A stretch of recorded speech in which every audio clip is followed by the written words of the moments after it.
difference between Jew and Greek. The same Lord is over all. The same God, Jehovah, is over all. If you don't understand the history of the Israelites, you're not going to understand what this means.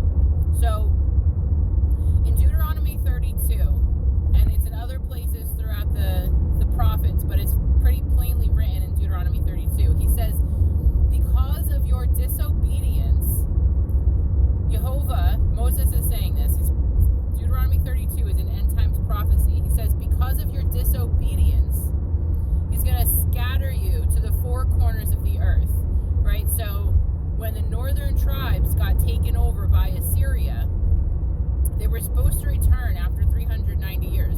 They didn't return because they were not ashamed, and then they got scattered to the four corners and mixed in with the Gentiles. They became Gentiles themselves. This was part of Jehovah's plan, so that he could save the Gentiles. Now, if you read through like Genesis and Exodus, those books, when there were people who were outside of the nation of Israel, living within their borders, within their camp, they were called sojourners. But they had to still follow the same rules in order to remain in the camp with the Israelites. Now, at the end times, after Yeshua, what happened is that when they got scattered to the four corners and mixed in with the Gentiles, became Gentiles themselves, the way that Jehovah saves the Gentiles is that we all can graft in to the commonwealth of Israel and become spiritual Israel. So the people who love Jehovah are waking up, have been for the last, 15 years or so, and are entering into the covenants of promise that Paul talks about in Ephesians 2:12.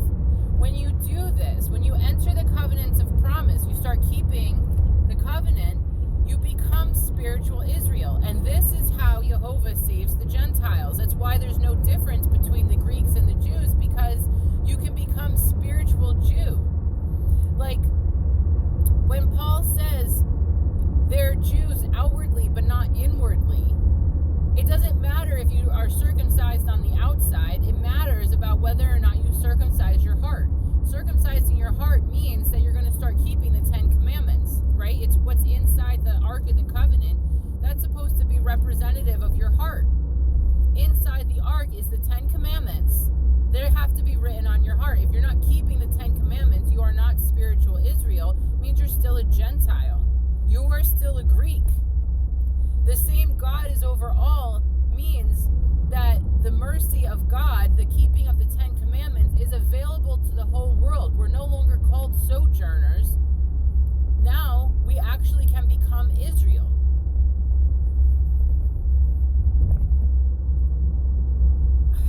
Please people, women, go read your book. Start in the beginning. Read the books. Read the history.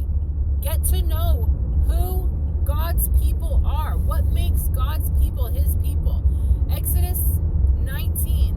If you keep my covenant, you will be unto me a holy nation, a royal priesthood, a peculiar treasure. If you keep the covenant.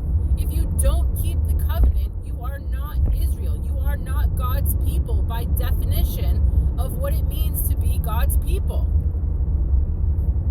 This isn't difficult stuff. You just have to have a heart that is for God. Read the book. Listen to the audiobook if you don't have time to read the whole thing, for crying out loud. If you actually loved God, you would learn what he loved and what he hated. What he loved then is what he loves now. What he hated then is what he hates now. He does not change.